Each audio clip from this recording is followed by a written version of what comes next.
proven illegal in court. As long as they have suspicion, that is enough. And that's a very scary thing. Now, the second place you're going to see this power is corporate power. Again, Amazon and Uber and other companies are already experimenting with digital IDs. But once it becomes the standard, it will stop being just identification.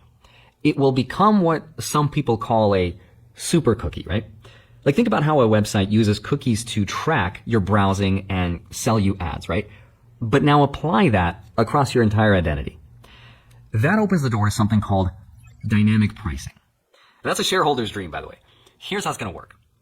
Think about how airports charge us like $20 for a sandwich or a bottle of water. Why? Because they know you're trapped. You're not going to leave the airport, get an Uber, and eat somewhere else, and then come back through security. You are stuck.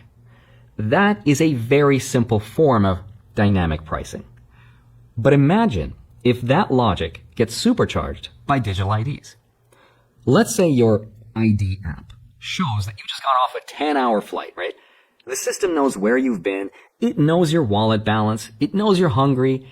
So the algorithm decides, that person is stressed and they will probably pay more. And then boom, your sandwich is $25 instead of $12.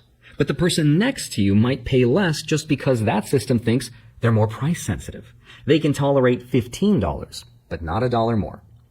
Ticketmaster, for example, already uses dynamic pricing, where the same ticket can jump in price minute by minute based purely on demand. Now imagine, though, if your digital ID shows you've searched for, Taylor Swift tickets 5 times this week. The algorithm knows you are more likely to pay more, so your price gets pushed higher than someone else's. Airlines already do this. But think about car insurance. Right now, companies use broad categories, right?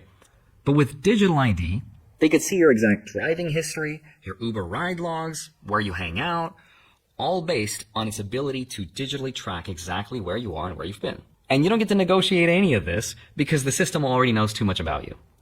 That's the corporate power risk.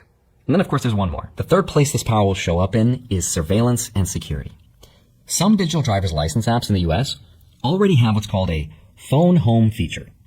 That means every time you use your ID at a bar, at an airport, or a hotel, it pings a government database.